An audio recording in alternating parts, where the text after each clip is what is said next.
This भक्ति conference will नैवेद्य now be recorded. अर्पण करिवे मोर सम्मानीय श्रद्धेय ब्रजदीपन दास गुप्ता भाई सहप्रति ऋतिक भिलाई।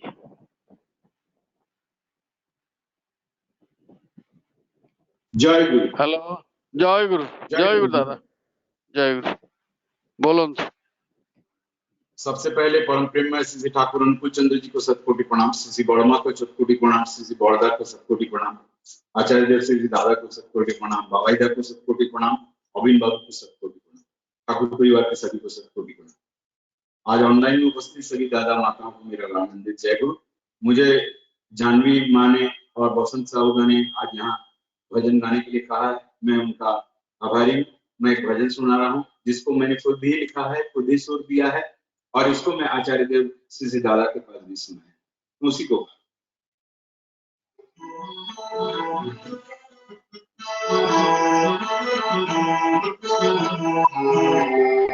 दादा मेरा आवाज क्लियर है? दादा मेरा आवाज क्लियर है? क्लियर है दादा, आवाज क्लियर है।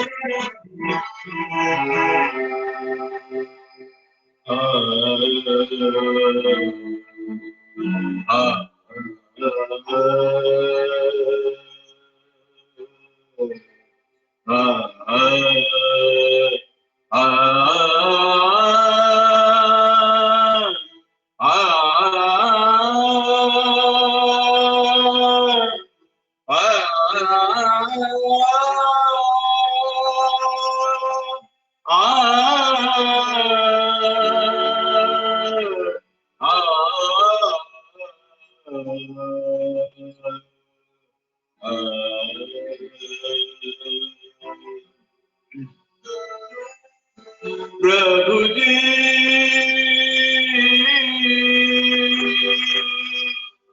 अरे सुनो, ये हमारी तुम बिना दुनिया है दुखियारी। अरे सुनो ये हमारी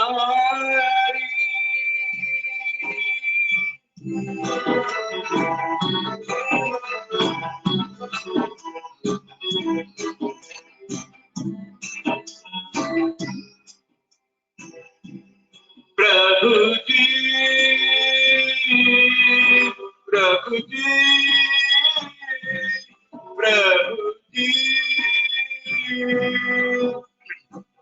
अरे सुनो ये हमारे तुम बिना दुनिया है दुखियारी। अरे सुनो ये हमारी प्रभु जी प्रभु जी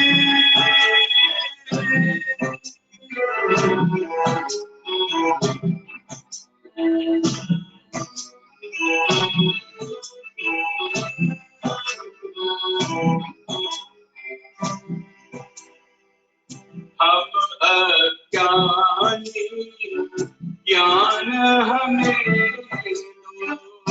हम अज्ञानी ज्ञान हमें दो, अपनी तुम पहचान हमें दो।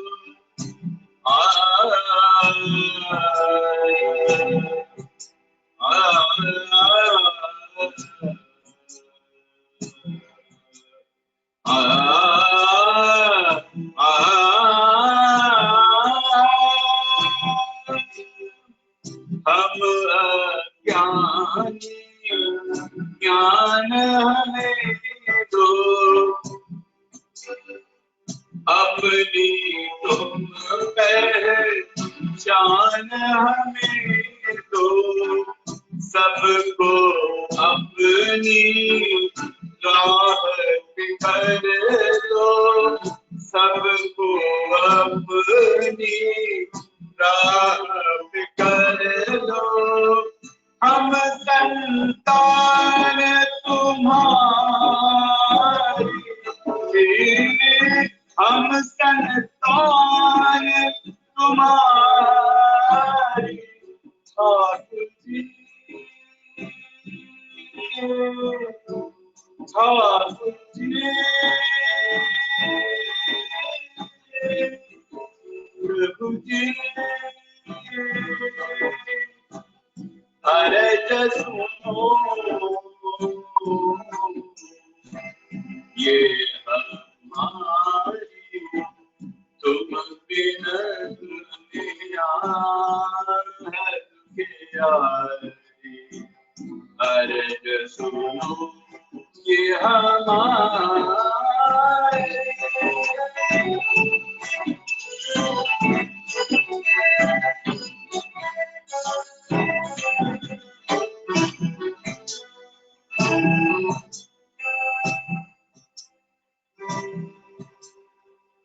पतझड़ जैसी ऋतु है आई, पतझड़ जैसी ऋतु है आई, पमग पमग पमग गम गम दम दनि सानिद सानिद सानिद पमदप पमदप पमदप, पतझड़ जैसी ऋतु है आई, दुख संकट की बदली छाई, सुख शांति के फूल खिला दो, सुख शांति के फूल खिला दो, सुख रही जीवन फुलवारी, सुख रही जीवन फुलवारी, प्रभु जी,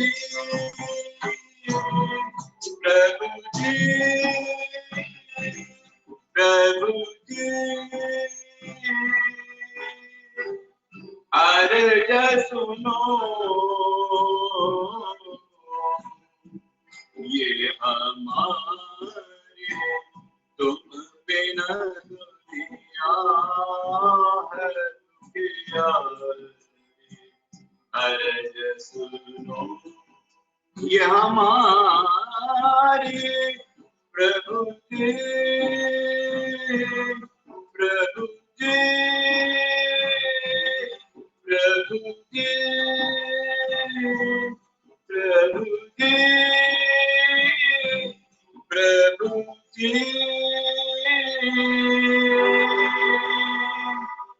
प्रभु जी।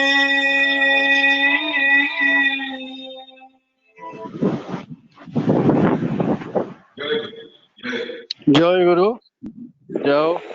इतना सुंदर एवं भावमय कंठ से हमारा सम्मानीय श्रद्धेय ऋतिक देव भजन परिवेशन प्रभु का पाद में परिवेशन किया है। इसलिए हम सब से परम पिता के पास प्रार्थना करूंगा कि दादा का पंचम महाजीवन सुंदर सुष्ट मधुर हो। और वो तो ऋतिक है, और कुछ अधिक क्या बोलेंगे। परम पिता का आशीष सब सदा सर्वदा उसके ऊपर बहते रहेगा, यही हमारा प्रार्थना है। जय गुरु, जय द्वितीय गुरु, भजन, जय गुरु। द्वितीय भजन परिवेशन करेंगे हमारा सम्मानीय श्रद्धेय विशाल रायदा अगरतला।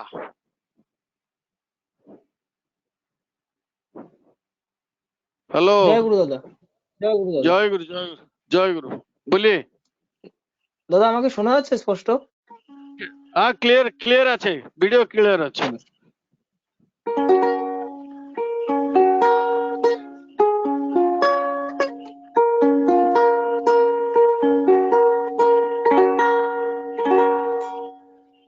জীবন আমার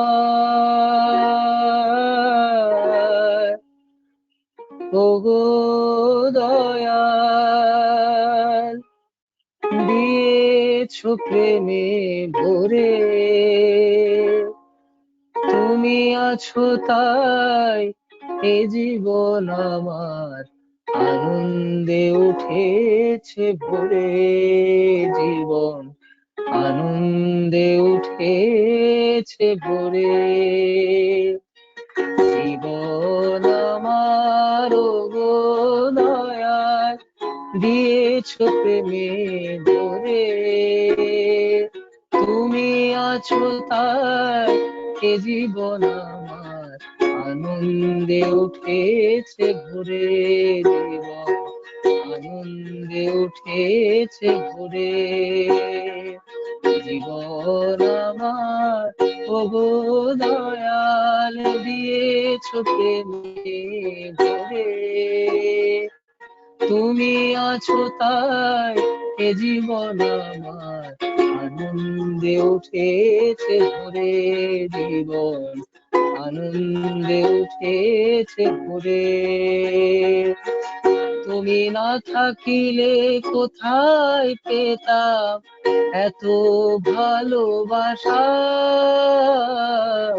তুমি না থাকিলে কোথায় পেতাম এত ভালোবাসা। তোমার দয়া দূর হলো মোর প্রাণের ব্যথা, দয়াল তোমার দয়ায় দূর হলো প্রাণের ব্যথা। জীবন আমার গো দয়াল দিয়েছো প্রেমে ভরে, তুমি আছো তাই এ জীবন আমার আনন্দে উঠেছে ভরে।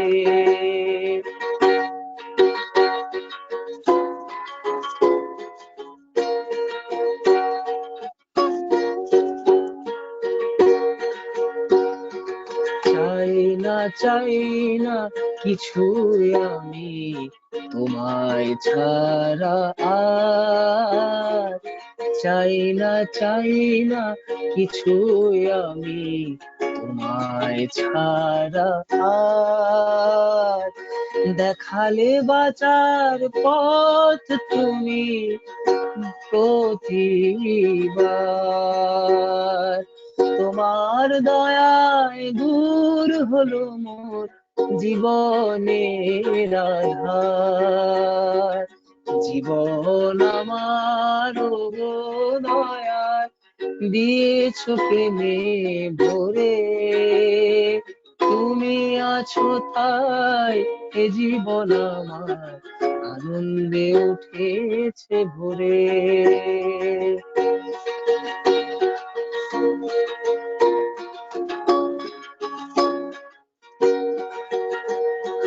তুমি না থাকিলে কোথায় পেতাম এত প্রেমের শাসন, তুমি না থাকিলে কোথায় পেতাম এত প্রেমের শাসন। বাঁচালে দয়াল বিপদ হতে তুমি সর্বক্ষণ, বাঁচালে দয়াল বিপদ হতে তুমি সর্বক্ষণ। বিধান তোমার মানে রে, বিধান তোমার মানে রে, ভয় কি রয় তাহার। বিধান তোমার মানে রে, ভয় কি রয় তাহার। দুঃখ পালাবে জীবন হতে হবে সুখের অধিকার, দুঃখ পালাবে জীবন হতে হবে সুখের অধিকার। বিধান তোমার মানে যে, বিধান তোমার মানে যে, ভয় কি রয় তাহার। দুঃখ পালাবে জীবন হতে হবে সুখের অধিকার। দয়াল ভালোবাসি তোমায়, ভালোবাসি তোমায়, ভালোবাসবো সদা। ভালোবাসি তোমায়, ভালোবাসি তোমায়, ভালোবাসবো সদাই। তুমি ছাড়া এই জীবনে আমার আর তো কিছুই নাই দয়াল, তুমি ছাড়া এই জীবনে আমার আর তো কিছুই নাই দয়াল। তুমি আছো তাই সবই আছে এই জীবনে আমার দয়াল। ভালোবাসি তোমায়, ভালোবাসি তোমায়, ভালোবাসবো সদাই। ভালোবাসি তোমায়, ভালোবাসবো সদাই। তুমি ছাড়া এই জীবনে আমার আর তো কিছুই নাই দয়াল। তুমি আছো তাই সবই আছে এই জীবনে আমার দয়াল। তুমি আছো তাই সবই আছে এই জীবনে আমার। জীবন আমার গো দয়াল, দিয়েছো প্রেমে ভরে। তুমি আছো তাই এ জীবন।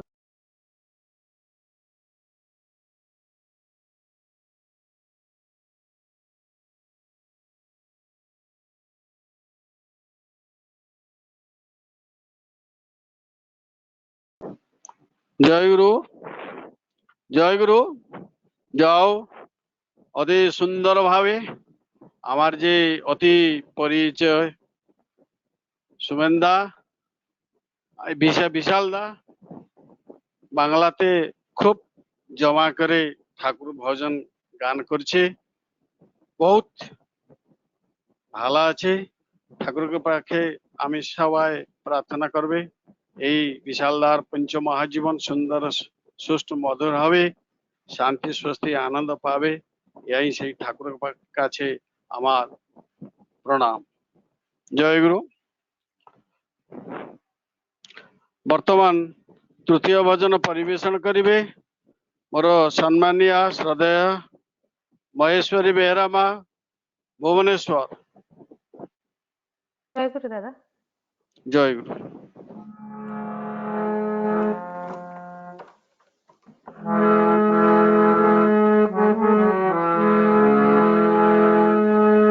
কাকে গাইবে গীত একারাম হাতে ধরি, মিলন মধুর শ্রুতি,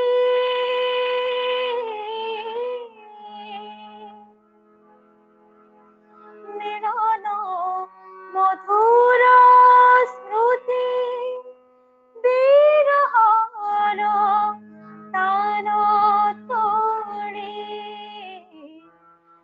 একরাম হাতে ধরে, একরাম হাতে ধরে, একরাম হাতে ধরে, একরাম হাতে ধরে।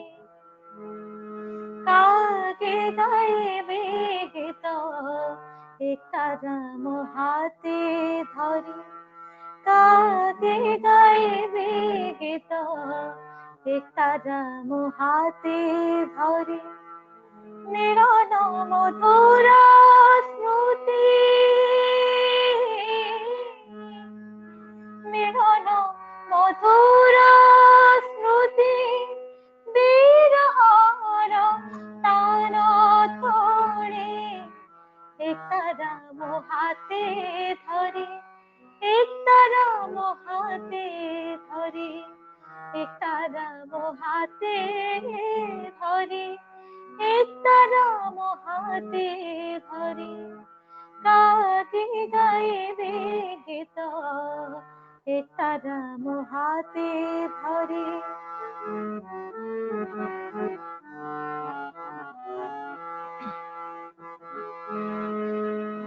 অয়ুত জীবন গাথা ব্যথা বেদনারে ভরা, আনন্দর সিংহারণ স্বপ্নর সুধাধারা, অয়ুত জীবন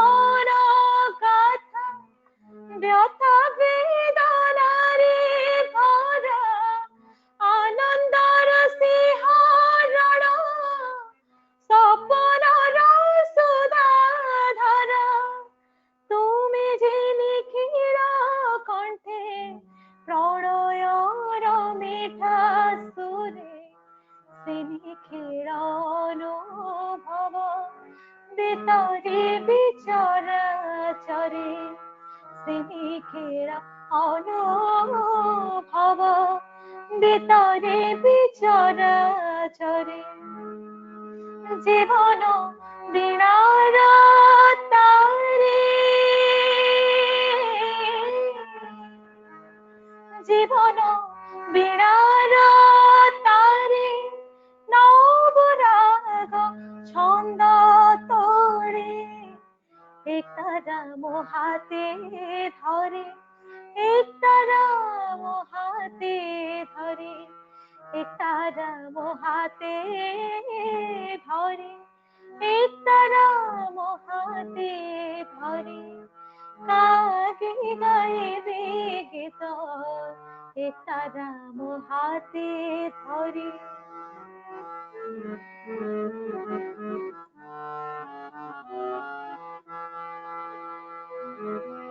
বিজর তটিনী তীরে সঞ্জ আকাশে চাহে প্রাণর উত্তল সুরে প্রীতির মল্হার গায়ে বিজর তটিনী তীরে সঞ্জ আকাশে চাহে প্রাণর উত্তল সুরে প্রীতির মল্হার গায়ে তোমারে বিরহ জড়া মিলন কুল গীতে কাহাকু ছুইলা নাহি জামিনী তো গোলাবেতে কাহাকু ছুইলা নাহি জামিনী তো গোলাবেতে কেতে যাত্রী গলে কেহি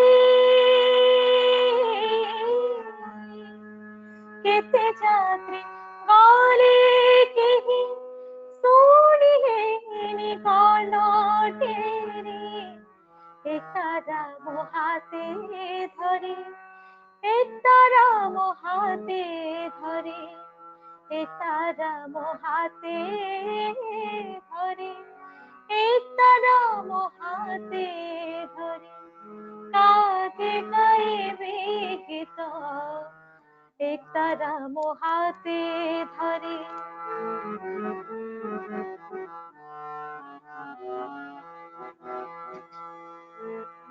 তুমি তো করেছ পূর্ণ শূন্য হৃদয় মোর সপুরি অন্তর বুকু হজিছি জীবন সুর তুমি তো করেছ পূর্ণ শূন্য হৃদয় মোর সপুরি অন্তর বুকু হজিছি জীবন সুর তুম দেবগান যে তুমকু শুଣାইবে উল্লাস বিভোর তনে কণ্ঠ ভরি গাই ଯିବେ উল্লাস বিভোর তনে কণ্ঠ ভরি গাই ଯିବେ তুম লাগি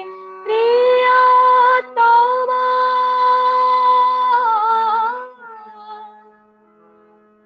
তুম লাগি প্রিয়তম অশ্রুর প্রদীপ জ্বালি একতারা মোহাতে ধরে একতারা মোহাতে ধরে একতারা মোহাতে ধরে একতারা মোহাতে ধরে কাকে গাইবে গীত একতারা মোহাতে ধরে কাকে গাইবে গীত একতারা মোহাতে ধরে মিলন মধুর স্মৃতি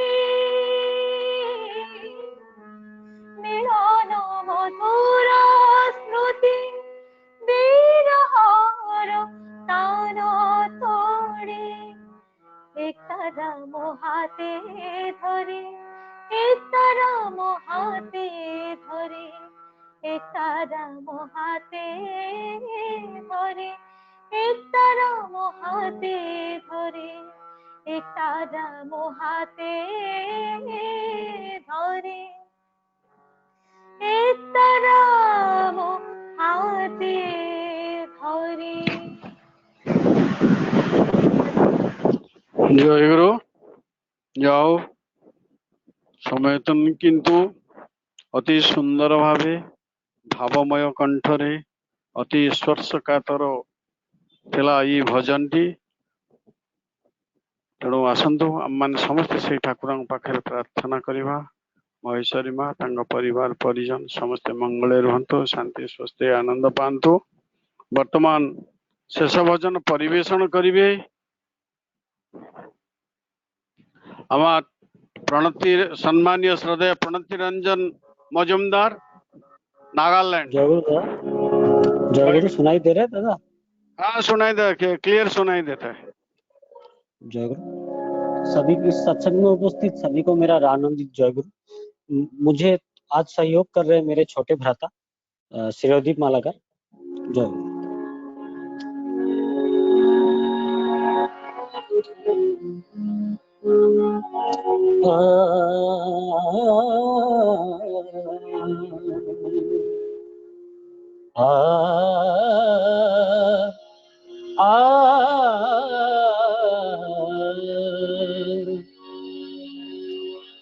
मोरे राखो रांगा दुटी पाय, मोरे राखो रांगा दुटी पाय,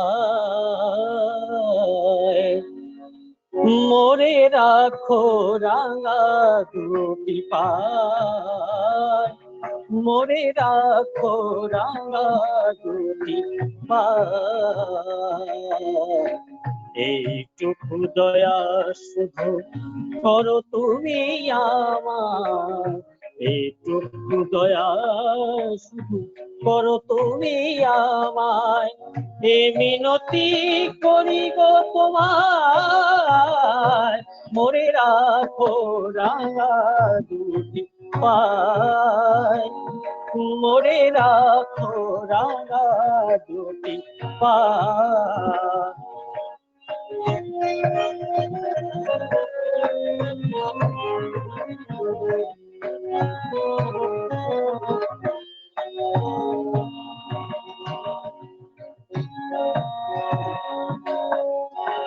চাই না কিছুই আর ওগো রাধা স্বামী, চাই না কিছুই আর ওগো রাধা স্বামী, দিবানিশি গে যাব তোমাকেই আমি, চাই না কিছুই আর ওগো রাধা স্বামী, দিবানিশি গে যাব তোমাকেই আমি।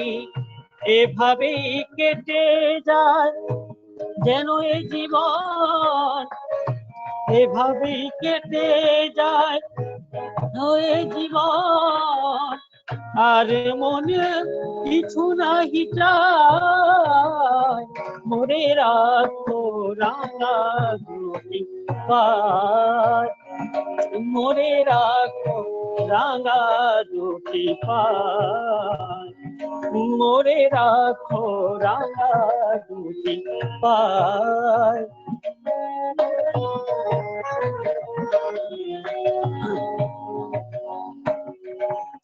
দুঃখ ব্যথা যত দেবে তুমি দাও, দুঃখ ব্যথা যত দেবে তুমি দাও, জানি শেষে ভালোবেসে কোলে তুলে নাও, জানি শেষে ভালোবেসে কোলে তুলে নাও, দুঃখের ফুল দিয়ে গেঁথে দেব মালা, দুঃখের ফুল দিয়ে গেঁথে দেব মালা, ব্যথাতে সাজিয়ে দেব পূজার ডালা, দুঃখের ফুল দিয়ে গেথে দেব মালা,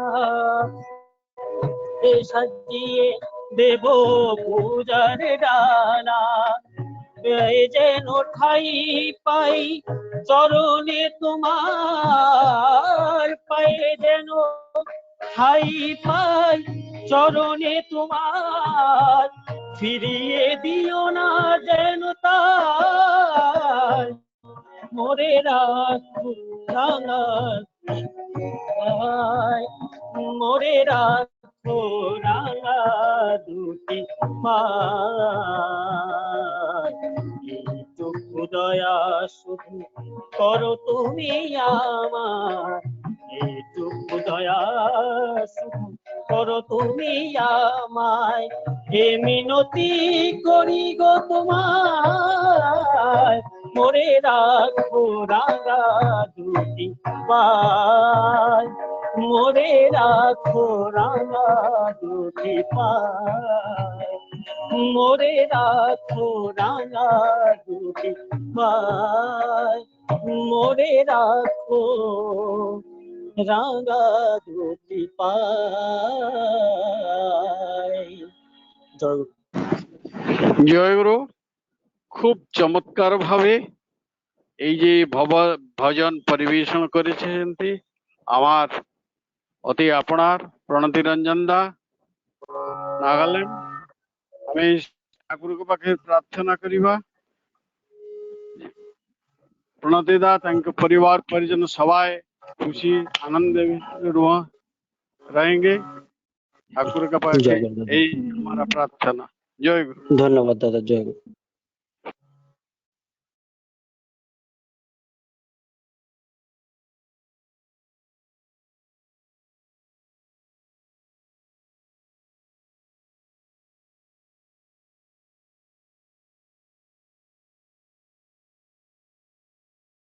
कोरस परिवेशन करिबे आमार सम्मानीय श्रद्धेय मिश्रदा त्रिपुरा। जय गुरु, जय गुरु, जय गुरु। जय गुरु, जय गुरु।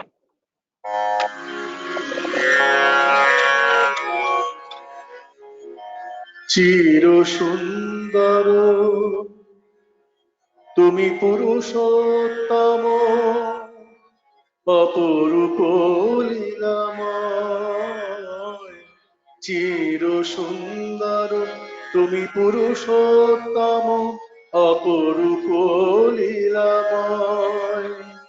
তোমারই লীলায় চলিছে বিশ্বে, তোমারই লীলায় চলিছে বিশ্বে নিত্য সৃজনলয়। তোমারই লীলায় চলিছে বিশ্বে নিত্য সৃজনলয়। চির সুন্দর তুমি পুরুষোত্তম, অপরূপ লীলাময়। শান্তি পরম তোমারি চরণে, তুমি সত্য বিশ্ব ভুবনে। শান্তি পরম তোমারি চরণে, তুমি সত্য বিশ্ব ভুবনে। তোমারে সেবিলে ঘুচে যায় প্রভু, তোমারে সেবিলে ঘুচে যায় প্রভু মৃত্যুর মহাভয়। তোমারে সেবিলে ঘুচে যায় প্রভু মৃত্যুর মহাভয়, মৃত্যুর মহাভয়, মৃত্যুর মহাভয়। তোমারে সেবিলে ঘুচে যায় প্রভু মৃত্যুর মহাভয়। তোমারে সেবিলে ঘুচে যায় প্রভু মৃত্যুর মহাভয়। তোমারে সেবিলে ঘুচে যায় প্রভু মৃত্যুর মহাভয়, মৃত্যুর মহাভয়, মৃত্যুর মহাভয়। চির সুন্দর তুমি পুরুষোত্তম, অপরূপ লীলাময়। রোগ শোক দুঃখ থাকে যার যত, তব নামে সব হয় অপগত। রোগ শোক দুঃখ থাকে যার যত, তব নামে সব হয় অপগত। তোমারই নির্দেশ পালনের মাঝে, তোমারই নির্দেশ পালনের মাঝে, জীবনে আসে গো জয়। তোমারই নির্দেশ পালনের মাঝে, জীবনে আসে গো জয়। জীবনে আসে গো জয়, জীবনে আসে গো জয়। তোমারই নির্দেশ পালনের মাঝে, জীবনে আসে গো জয়। তোমারই নির্দেশ পালনের মাঝে, জীবনে আসে গো জয়। তোমারই নির্দেশ পালনের মাঝে, জীবনে আসে গো জয়। জীবনে আসে গো জয়, জীবনে আসে গো জয়। চির সুন্দর তুমি পুরুষোত্তম, অপরূপ লীলাময়। তোমারি প্রেমের মধুর পরশে, ভরে ওঠে বুক আমিও হরষে।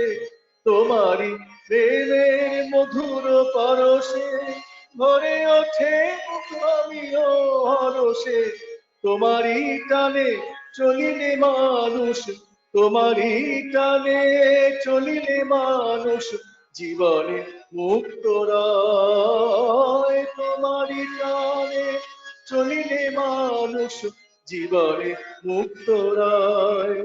জীবনে মুক্ত রয়, জীবনে মুক্ত রয়। তোমারি টানে চলিলে মানুষ, জীবনে মুক্ত রয়।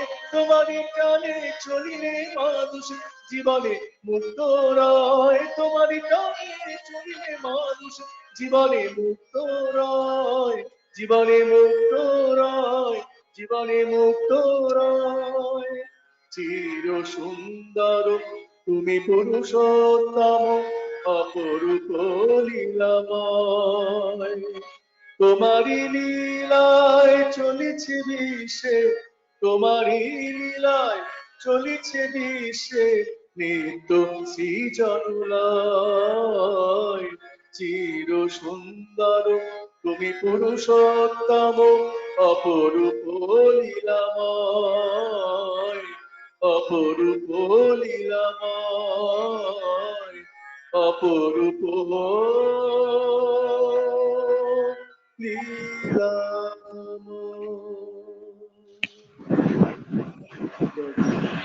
जय गुरु। जाओ, इतना अच्छा से ये कोरस परिवेशन के लिए हमार परम भक्त श्रद्धेय श्रीदीप्त शेखर दा, हम सब ठाकुर के पास प्रार्थना करूंगा, ये श्रीदीप्त दा का पंचम आजीवन सुंदर सुष्ट मधुर हो, और ऐसे ऐसे अच्छा अच्छा गान भजन गान करके परम पिता को खुशी करेंगे, फिर सबाई को भी धन्य करेंगे। यही हमारा प्रार्थना। जय गुरु। जय गुरु, जय गुरु। ओडिशा से अशेष अशेष धन्यवाद है। কীর্তন সবার শেষ, এই যে কীর্তন, এই কীর্তন পরিবেশন করিবে মোর সম্মানীয় শ্রদ্ধেয় অমিয় প্রধান দা, কালকাটা।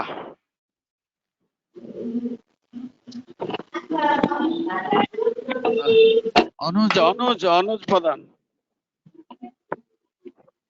অনুজ প্রধান দা। জয় গুরু। জয় গুরু, বলুন।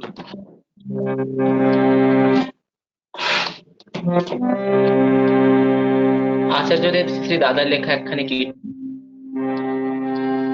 জীবনাথই আজ এসেছে তোদের দুয়ারে, জীবনাথই আজ এসেছে তোদের দুয়ারে। তোরা আর কতকাল কাটিয়ে দিবি, আর কতকাল কাটিয়ে দিবি এমন ঘুম করে, জীবন তুই আজ এসেছে তোদের দুয়ারে।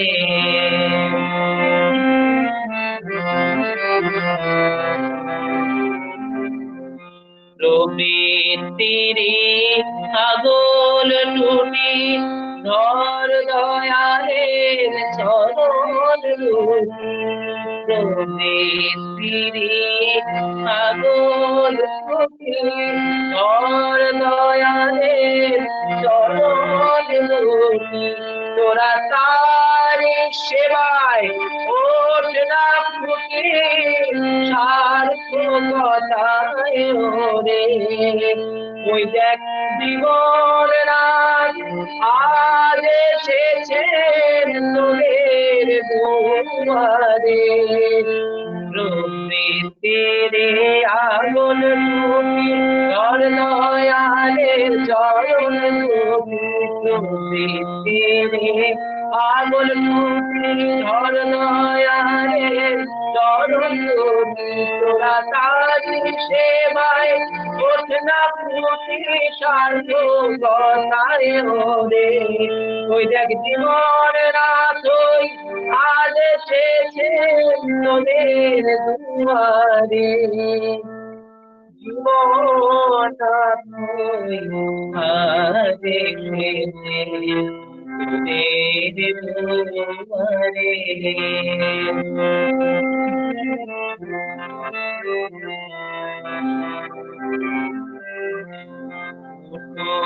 নাথ পর জাগুন তুফান জল ছুটে চল,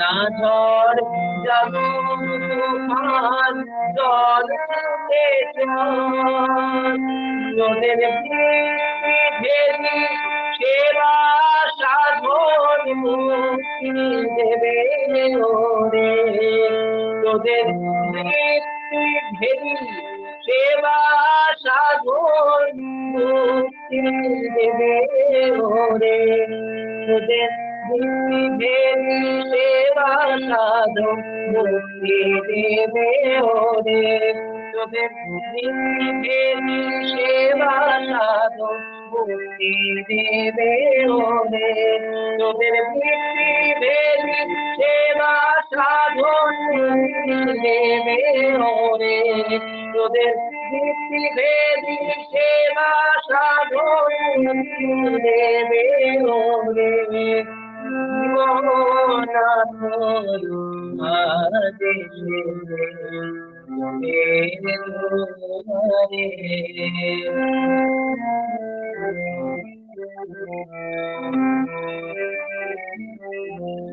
লাগরে লাগ লাগ না করা সকল বাধার বাঁধন ধরা, লাগরে লাগ লাগ না করা সকল বাধার বাঁধন ধরা, তারে পাওয়ার মন্ত্রে তোরা রে। ওই দেখ জীবন রাত আজ এসেছে তোদের দুয়ারে, লাগরে লাগ লাগ না করা সকল বাধা ধরা, লাগরে লাগ লাগ না করা সকল বাধা ধরা, তোরা তারে পাওয়ার মন্ত্রে তোরা রে। ওই দেখ জীবন রাত ওই আজ এসেছে তোদের দুয়ারে, লাগরে লাগ লাগ না করা সকল বাধার বাঁধরা, লাগরে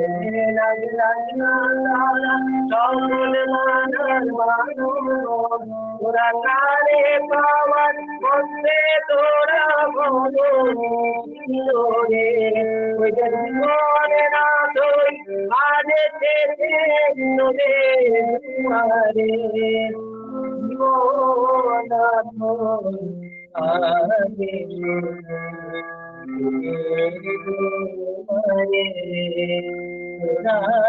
আর কত কাল কাটিয়ে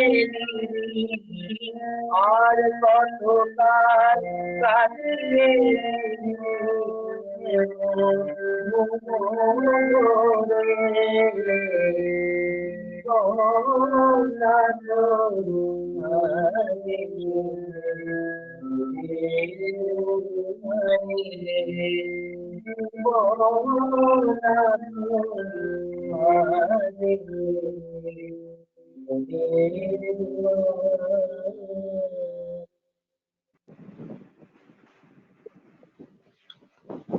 জয়গুরু দাদা, খুব সুন্দরভাবে हमारा অনুজ দা কীর্তন পরিবেশন করছে, খুব মনোমুগ্ধকর হয়েছে।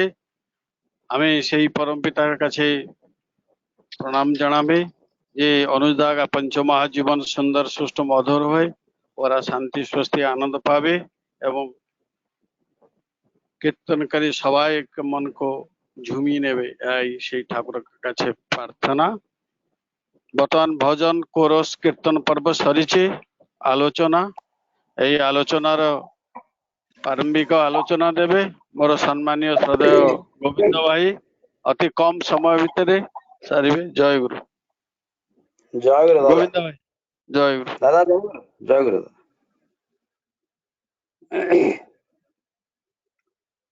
परम प्रेममय जोग पुरुषोत्तम श्री श्री ठाकुरଙ୍କ पद पंकजरे प्रणाम। जगत जननी परमाराध्या श्री श्री बड़माଙ୍କ पद पंकजरे प्रणाम। जुगाचार्य पितृदेव श्री श्री बड़दाଙ୍କ पद पंकजरे प्रणाम। आचार्य देव परम पूज्य पाद श्री श्री दादाଙ୍କ पद पंकजरे प्रणाम। आज ई सत्संग परिचालना करुवा आमर सम्मान्य ऋतिक देवता मोर भूमिष्ठ प्रणाम। सम्मान्य पूज्य कर्मी मंडली को मोर आंतरिक प्रणाम। ये उपस्थित सत्संग जोड़ी होता समस्त मातृमंडली, गुरु भाई, साधु सदन भक्त मंडली समस्त मोर आंतरिक प्रणाम निवेदन करे। जय गुरु। आज सत्संग उद्योक्ता आमर सम्मान्य बसंत कुमार साहू भाई रायगड़ा, सी आमको आज सत्संग सुजोग देइछंती।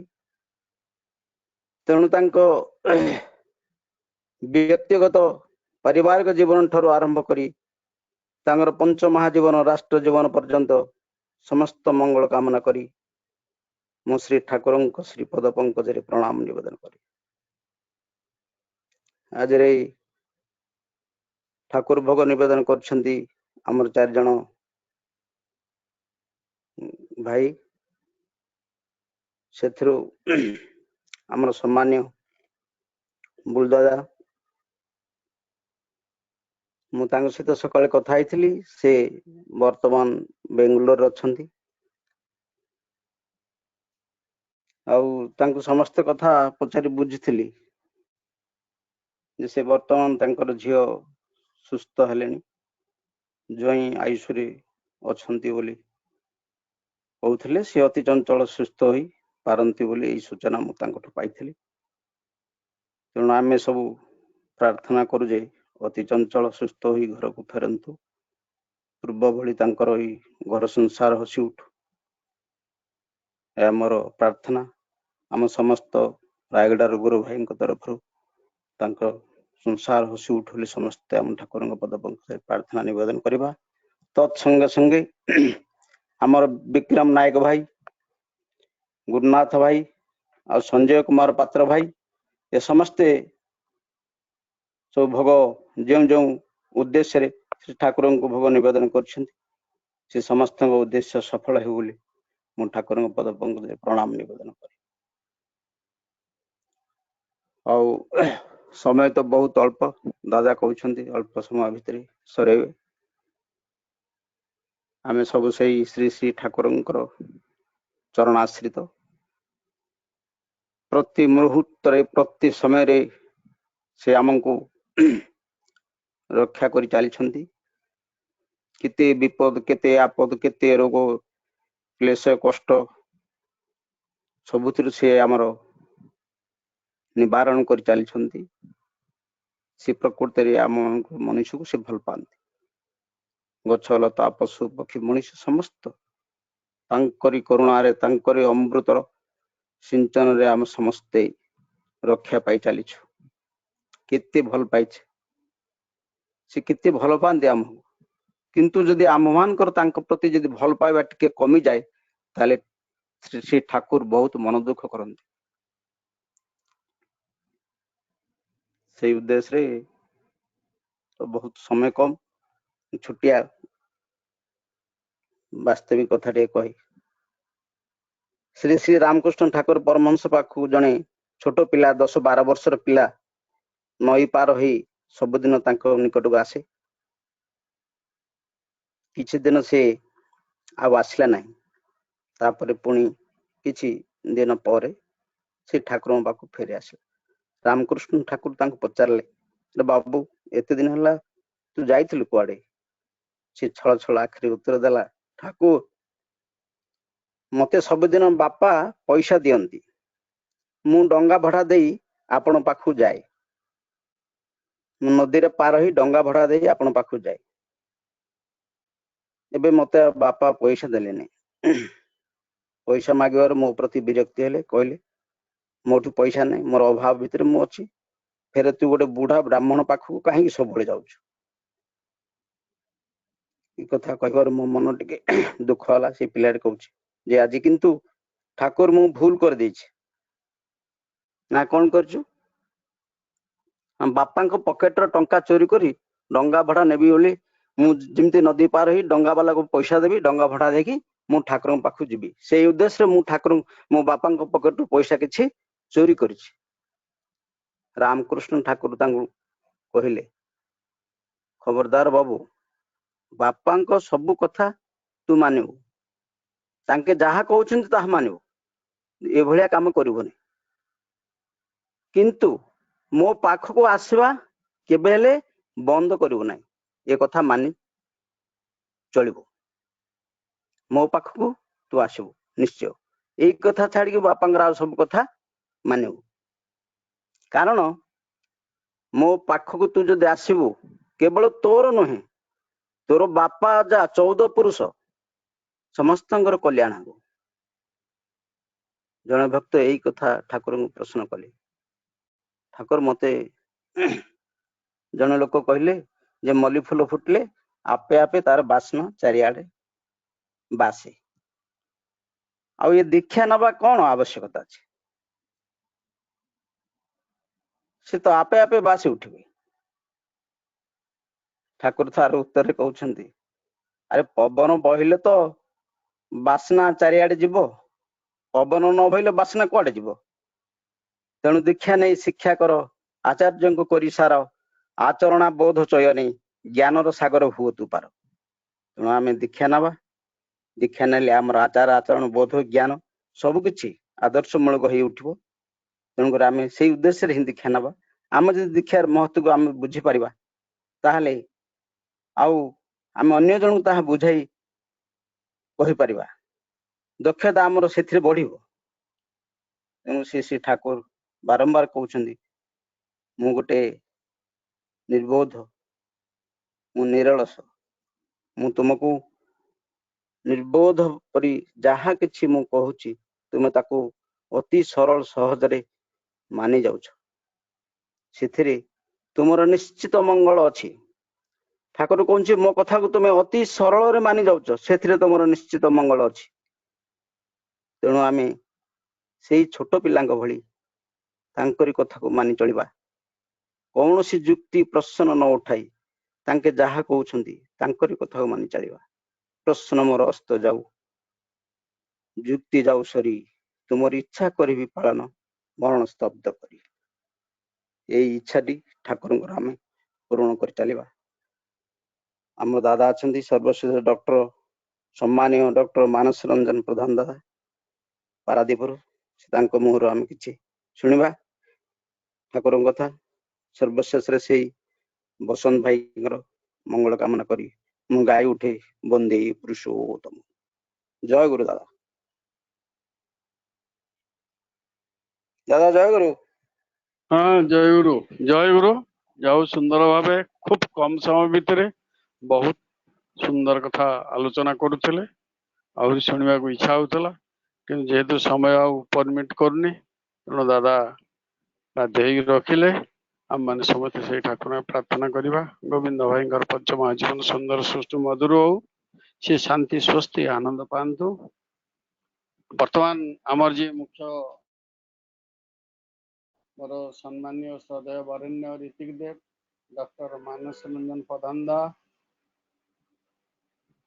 ପାରାଦୀପ, ମୁଁ ତାଙ୍କୁ ଅନୁରୋଧ କରେ ସେ ତାଙ୍କର ବକ୍ତବ୍ୟ ଆରମ୍ଭ କରିବେ। ଜୟ ଗୁରୁ। ଜୟ ଗୁରୁ ମାନସ ଦା। ସୁବିଧା ଭଲ ହୁଏ ତ? ହଁ କ୍ଲିୟର ଶୁଭୁଛି। ଆଜ୍ଞା ଜୟ ଗୁରୁ ଜୟ ଗୁରୁ। ପରମ ପ୍ରେମ ଶିଶି ଠାକୁର, ପରମାରାଧ୍ୟା ଜଗଜ୍ଜନ ଶିଶି ବଡମା, ପରମ ପୂଜ୍ୟପାଦ ବଡଦା, ପରମ ପୂଜ୍ୟପାଦ ଆଚାର୍ଯ୍ୟ ଶିଶି ଦାଦା, ପରମ ପୂଜ୍ୟପାଦ ବାବୈଦା, ଅବନ ବାବୁ, ଠାକୁର ପୁର ସମସ୍ତଙ୍କ ରାତ୍ରିଚରଣ ଶତକୋଟି ବିନମ୍ର ପ୍ରଣାମ। ବରେଣ୍ୟ ପରିଚାଳକ ଶ୍ରୀଯୁକ୍ତ ଦେବରାଜ ମଲ୍ଲିକ ସପ୍ରତି ମହୋଦୟ, ଇନଚାର୍ଜ ସସମ୍ବେ ରାୟଗଡା, ଆମ ସଂଯୋଜକ ଶ୍ରୀଧର କୁମାର ନାୟକ ମହୋଦୟ, ଉପସ୍ଥିତ ରୀତିକ ମଣ୍ଡଳୀ, ଯାଜକ ଅଧୈର୍ଯ୍ୟ ମଣ୍ଡଳୀ, ଗୁରୁଭାତା ଗୁରୁମାତା, ଛୋଟ ଛୋଟ ପିଲା ସାଧୁ ସର୍ଜନ ମଣ୍ଡଳୀ, ଆଜି ଅନଲାଇନ ସତ୍ସଙ୍ଗ ମାଧ୍ୟମରେ ଯୋଗ ଦେଇଥିବା ସମସ୍ତଙ୍କୁ ମୋର ଅନ୍ତର ପ୍ରୀତିପୂର୍ଣ୍ଣ ରାଓ ଜୟ ଗୁରୁ। ଆଜି ମତେ ଏଇ ସୁଯୋଗଟା ପ୍ରଦାନ କରିଥିବାରୁ ମୁଁ ଆପଣ ସମସ୍ତଙ୍କ ପାଖରେ କୃତଜ୍ଞ, କାରଣ ଏତି ସମୟ ଠାକୁରଙ୍କ କାର୍ଯ୍ୟ ନିୟୋଜିତ ହେଇପାରୁଛି। ଯାହା ସୁନ୍ଦର ଭାବେ ଭଜନ କୀର୍ତ୍ତନ ଗ୍ରନ୍ଥ ପାଠ ସବୁ ସରିଛି, ସବୁ ସୁନ୍ଦର ହେଇଛି। ଥରେ ସୁଧୀର ମଣ୍ଡଳ ସତ୍ସଙ୍ଗ ଯାଉଛନ୍ତି, ସେଇ ସମୟରେ ପୂଜ୍ୟପାଦ ବାବାଦା କହୁଛନ୍ତି, ଆଚ୍ଛା ତୁମେ କେଉଁ ଭାବ ନେଇ ସତ୍ସଙ୍ଗ ଯାଉଛ? ସେତେବେଳେ ମନଦା କହୁଛନ୍ତି, ଏ ଇଷ୍ଟ ଭାବନା ନେଇ ମୁଁ ଯାଉଛି। ଏମିତି କେତେ କଥା କହୁଛନ୍ତି। ଏ କହି ଭିତରେ ପୂଜ୍ୟପାଦ ବାବାଦା କହୁଛନ୍ତି, ଦେଖ ତୁମେ ଯେତେବେଳେ ସତ୍ସଙ୍ଗ ଯାଉଛ ଗୋଟା ଶ୍ରୋତାର ମନୋଭାବ ନେଇକି ଯିବ, ଆଉ ଯଦି ତମେ କହିବାର କିମ୍ବା ଗାଇବାର କିମ୍ବା ସୁଯୋଗ ମିଳେ, ତାହେଲେ ଠାକୁରଙ୍କ ଜୀବନ କାଳର ଯାହା ସବୁ ଘଟଣା କି ଯାହା ସୁଧା ତାହା ସବୁ ତୁମେ ତାହା ହିଁ ଆଲୋଚନା କରିବ। ତେଣୁ ଏଇ ଯେ ଆମର ଗୋବିନ୍ଦ ଭାଇ କହୁଥିଲେ, ତେଣୁ ଶ୍ରୋତା ଶୁଣିବା ବହୁତ ସୁନ୍ଦର ଲାଗୁଥିଲା। ଏତେ ସୁନ୍ଦର କହୁଥିଲେ ସେ ବନ୍ଦ କରିଦେଲେ, ଆଉ ଶୁଣିବାକୁ ଇଚ୍ଛା ହଉଥିଲା। ଯାହା ସୁନ୍ଦର ଭାବେ ଆଳାପ ଆଲୋଚନା କରିଛନ୍ତି। ଏଇ ଯେ କେତେ ସୁନ୍ଦର ସୁନ୍ଦର କଥା କହୁଥିଲେ, ଯାହା ହଉ ଆମର ମହାଭାରତର ଅନ୍ତିମ ପର୍ଯ୍ୟାୟ, ଏ ମହାଭାରତ ସ୍ଥାନ କୁରୁକ୍ଷେତ୍ର ବିଶାଳ ପ୍ରାନ୍ତରକୁ ରଣକ୍ଷେତ୍ର ମାନେ ନିର୍ମାଣ ଚାଲିଥାଏ। ବଡ ବଡ ଗଛ ଗୁଡିକୁ କାଟିକି ସେ ଭୂମିକୁ ସବୁ ସମାନ କରାଯାଉଥାଏ। ଜଷ୍ଟ ମହାଯୁଦ୍ଧର ପୂର୍ବ ଦିନ ବିଶ୍ୱନାଥ ଲୀଳମ ଶ୍ରୀକୃଷ୍ଣ ଅର୍ଜୁନକୁ ଧରି ସେ ରଣକ୍ଷେତ୍ର ପରିଦର୍ଶନ ଯାଉଥାନ୍ତି। ସେ କୁରୁକ୍ଷେତ୍ର ପହଞ୍ଚି ଦେଖୁଥାନ୍ତି। ଏ ଦେଖିବା ସବୁ ସେଠାରେ ସବୁ ବଡ ବଡ ହାତୀ କୁ ନିୟୋଜିତ କରିଥିଲେ, ସବୁ ବଡ ବଡ ଗଛ ସବୁ ଉପାଡି ଜାଗା ସମାନ କରିବା ପାଇଁ। ଏଇ ସମୟରେ ବିରାଟ କାୟ ହସ୍ତି ଗୋଟେ ବିରାଟ କାୟ ବଟ ବୃକ୍ଷକୁ ଉପାଡି ପକେଇଲା। ଯେତେବେଳେ ସେ ଗଛଟା ବଟ ବୃକ୍ଷଟା ପଡିଯାଇଛି, ସେ ବଟ ବୃକ୍ଷରେ ଭରତୀୟ ଚଢେଇ ଗୋଟେ ସେ ତାର ବସା କରିଥିଲା। ସେ ବସାଟା ଭାଙ୍ଗି ଛିଣ୍ଡି ପଡିଯାଇଛି ଏବଂ ସେଇ ବସାରେ ଏଇ ଭରତୀୟ ଚଢେଇ 4 ଛୁଆ ଥିଲେ, ଯାହା ଠାକୁରଙ୍କ ଦ୍ୱାରା ସେ 4ଟା ଛୁଆ ଅକ୍ଷତ ଅବସ୍ଥାରେ ରହିଛନ୍ତି। ଯେତେବେଳେ ତାର ଘରଟା ଭାଙ୍ଗି ଯାଇଛି, ବସାଟା ଭାଙ୍ଗି ଯାଇଛି, ସେ ଦୁଃଖରେ ମ୍ରିୟମାଣ ହେଇ ପଡୁଛି। କାରଣ ବହୁତ ଛୋଟ ଛୋଟ ଛୁଆ ତାର, ସେ ଛୁଆକୁ କିଭଳି ଲାଳନ ପାଳନ କରିବ, ନଜର ପଡିଯାଇ ତାର ବିଶ୍ୱ ନିୟନ୍ତ୍ରଣଙ୍କ ଉପରେ। ଛୁଟି ଯାଇଛି ସେଇ ଲୀଳାମୟଙ୍କ ରଥ ଉପରେ ଯାଇ ନିବେଦନ କରିଛି ଯେ ହେ ବିଶ୍ୱ ନିୟନ୍ତା ମୋର ସ୍ୱନିର୍ମିତ ରେଲଟି ଭାଙ୍ଗିଗଲା। ବହୁତ କଷ୍ଟରେ ମୁଁ ମୋ ବସାଟା ଧରିଥିଲି। ଆଉ ଏବେ ମୋର ସେତେ ସାମର୍ଥ୍ୟ ନାହିଁ ମୁଁ ଏତେ ଶୀଘ୍ର ମୁଁ ବସାଟି ବାନ୍ଧି ପାରିବି। ଏ କୁନି କୁନି ପିଲା ମୋର କିଏ ଉଡିବାକୁ ସାମର୍ଥ୍ୟ ନିଅନ୍ତି। ଆପଣ ମତେ ରକ୍ଷା କରନ୍ତୁ। ସେଇ କୃଷ୍ଣ କହୁଛନ୍ତି ଦେଖ ପ୍ରକୃତି ନିୟମକୁ ଆମେ ସମସ୍ତଙ୍କୁ ପାଳନ କରିବାକୁ ପଡିବ। ତ ପ୍ରକୃତିକୁ ବାଦ ଦେଇ କେହି ନୁହନ୍ତି। ତ ସେ ତା ବାଟରେ ଯିବ। ଏତେ କଥା ଶୁଣିକି ଭୈତାଚାର୍ଯ୍ୟ କହୁଛି ମୁଁ ଜାଣେ ନା କିଛି। ମୁଁ ଜାଣେ ଆପଣ ସବୁ କିଛି ପରିବର୍ତ୍ତନ କରିପାରନ୍ତି, ଆପଣ ସବୁ କିଛି ରକ୍ଷା କରିପାରନ୍ତି। ତ ମୁଁ ଆପଣ ପାଇଁ ଶରଣ ପଶୁଛି। ମୋର 4ଟି ସନ୍ତାନକୁ ଆପଣ ରକ୍ଷା କରନ୍ତୁ। ସେ କୃଷ୍ଣ କହୁଛନ୍ତି ଦେଖ ତତେ କିନ୍ତୁ କଷ୍ଟ କରିବାକୁ ପଡିବ। ସେଥିରେ ଭୈତାଚାର୍ଯ୍ୟ କହୁଛି ଠାକୁର ହେ ମୋ ଭାଗ ଯେତେ କଷ୍ଟ ମୁଁ ସେତେ କଷ୍ଟ କହିବି ସେତେ କଷ୍ଟ କରିବି, କିନ୍ତୁ ଆପଣଙ୍କ ପିଲା 4ଟି ବଞ୍ଚେଇ ଦିଅନ୍ତୁ। ସେ କୃଷ୍ଣ କହିଛନ୍ତି ଦେଖ ତୁମେ ଆସନ୍ତା କାଲି ପୂର୍ବତ ଆଜି ପିଲାଙ୍କ ଆଉ କୌଣସି କିଛି କାମ ନ କରି ତମେ 21 ଦିନ ପାଇଁ ତୁମ ପାଇଁ ଖାଦ୍ୟ ଆଉ ଜଳ ସଞ୍ଚୟ କରି ରଖିବ, ଆଉ ତାପରେ ବ୍ୟବସ୍ଥା ମୁଁ ସବୁ କରିବି। ଯେତେବେଳେ ଏଇଭଳି ପ୍ରତିଶ୍ରୁତି ବାଣୀ ସେ ଶ୍ରୀକୃଷ୍ଣ ଶୁଣିଛି ସେ ତା କାର୍ଯ୍ୟରେ ଲାଗି ପଡିଛି। 21 ଦିନ ପାଇଁ ଖାଦ୍ୟ ଆଉ ଜଳ ସଂଗ୍ରହ କରି ରଖି ନେଇଛି। ତା ପରଦିନ ଯୁଦ୍ଧ ଆରମ୍ଭ ହବ। ଏ କୁରୁକ୍ଷେତ୍ରରେ ଦି ପାର୍ଶ୍ୱରେ ପାଣ୍ଡବ କୌରବ ସେମାନେ ସୈନ୍ୟ ଧରି ଉପସ୍ଥିତ ହେଇଯାଇଛନ୍ତି। ତୁରୀ ଭରି ବାଜିଛି, ଋଣ ହୁଙ୍କାର ରହିଛି। ତ ସମସ୍ତେ ଦି ପଟରେ ଏଇଭଳି ରଣହୁଙ୍କାର ଦଉଛନ୍ତି। ସେଇ ସମୟରେ ଶ୍ରୀକୃଷ୍ଣ ରଥରୁ ଓହ୍ଲେଇ ପଡିଛନ୍ତି। ଓହ୍ଲେଇକି ଅର୍ଜୁନ କହୁଛି ଅର୍ଜୁନ ତୁମର ଗାଣ୍ଡିବ ଧନୁ ତୀର ମତେ ଦିଅ। ଅର୍ଜୁନ କାବା ହେଇଯାଉଛନ୍ତି। ଏଇ ଯେ ଶ୍ରୀକୃଷ୍ଣ ଶପଥ କରିଥିଲେ ସେ ଧନୁ ଧରିବେନି କିମ୍ବା ଯୁଦ୍ଧ କରିବେ ନାହିଁ, କେବଳ ସାରଥୀ ହେବେ। ଆଜି ଯେ ମାଗୁଛନ୍ତି ମତେ ଗାଣ୍ଡିବ ଧନୁ ତୀର ଦିଅ, ବିନା ଆପତ୍ତିରେ ଅର୍ଜୁନ ଦେଇଛନ୍ତି। ସେଇ ସମୟରେ ଶ୍ରୀକୃଷ୍ଣ ଏଇ ଧନୁ ତୀର ଲକ୍ଷ୍ୟ କରିଛନ୍ତି ବିରାଟ ଏକ ହସ୍ତି ଉପରକୁ। ଲକ୍ଷ୍ୟ କରି ତାକୁ ତୀରଟା ନିକ୍ଷେପ କରିଛନ୍ତି। ତୀରଟା ହସ୍ତିର ମସ୍ତକ ନ ହୋଇ ତାର ବେକରେ ଝୁଲୁଥିବା ଧାତବ ଘଣ୍ଟି ଉପରେ ବାଜିଛି ଏବଂ ସେ ଘଣ୍ଟିଟା ଛିଣ୍ଡି ପଡିଛି। ଯେତେବେଳେ ଏଇ ଘଟଣାଟା ଘଟୁଛି ସେତେବେଳେ ଅର୍ଜୁନକୁ ସଖା ଏ କଣ କଲେ ଆପଣ ତ ଲକ୍ଷ୍ୟ ଭ୍ରଷ୍ଟ ହେଲେ। ଆପଣ ଯଦି କହିଥାନ୍ତେ ମୁଁ ତ ଅସ୍ମିତାକୁ ମାରି ହିଁ ଦେଇଥାନ୍ତି। ସେ ଶ୍ରୀକୃଷ୍ଣ କହିଲେ ଦେଖ ସଖା ମୁଁ ଯୁଦ୍ଧ କରୁନି କିମ୍ବା ଯୁଦ୍ଧ କରିବାକୁ ଆସିନାହିଁ। ତମେ ଏଇ ବିଷୟରେ ଚିନ୍ତା ନ କରି ତମେ କିଭଳି ଯୁଦ୍ଧ କର ସେଭଳି ମନ ଦିଅ, ଏବଂ ଏଇ ଯୋଉ ଘଟଣାଟା ଘଟିଲା ଆର ଯୋଉ ଫଳଟା ଏ ଯୁଦ୍ଧ ପରେ ତମେ ଜାଣିବ। ଆଉ ଯୁଦ୍ଧ 18 ଦିନ ଚାଲିଛି, ଯୁଦ୍ଧ ସମାପ୍ତ ହେଇଛି ଏବଂ ପାଣ୍ଡବମାନେ ଜୟଯୁକ୍ତ ହେଇଛନ୍ତି, ଧର୍ମର ଜୟ ହେଇଛି। ଯୁଦ୍ଧର ପରଦିନ 20-21 ଦିନ ଲୀଳାମୟ କୃଷ୍ଣ ଅର୍ଜୁନକୁ ଧରି ଆସିଛନ୍ତି କୁରୁକ୍ଷେତ୍ର ପରିଦର୍ଶନ କରିବା ପାଇଁ। ସେ କ୍ଷେତ୍ରରେ କେବଳ ଭଙ୍ଗା ରଥ, ଭଙ୍ଗା ଅସ୍ତ୍ର, ଭଙ୍ଗା ଶସ୍ତ୍ର ଏଗୁଡା ସବୁ ପଡିଛି, ରକ୍ତ ଛିନକାର ହେଇ ପଡିଛି। ଯେତେବେଳେ ଆଡେଇ ଶ୍ରୀକୃଷ୍ଣ ଅର୍ଜୁନକୁ ନେଇ ଯାଉଛନ୍ତି। ନିଜେ କିଛି ବାର ଯିବା ପରେ ଏକ ବିରାଟ ଧାତବ ଘଣ୍ଟି ପଡିଛି। ଶ୍ରୀକୃଷ୍ଣ ଅର୍ଜୁନକୁ ନିର୍ଦ୍ଦେଶ ଦେଇଛନ୍ତି ଘଣ୍ଟିଟା ତୁମେ ଉଠାଅ। ଯେତେବେଳେ ଅର୍ଜୁନ ସେ ଘଣ୍ଟିଟା ଉଠାନ୍ତି ତା ଭିତରେ ସେ ଭରତିଆ ଚଢେଇବା 4ଟା ଛୁଆ ଉଡି ଆସି ଶ୍ରୀକୃଷ୍ଣଙ୍କୁ ପ୍ରଣାମ ନିବେଦନ କରୁଛନ୍ତି। ଦେଖନ୍ତୁ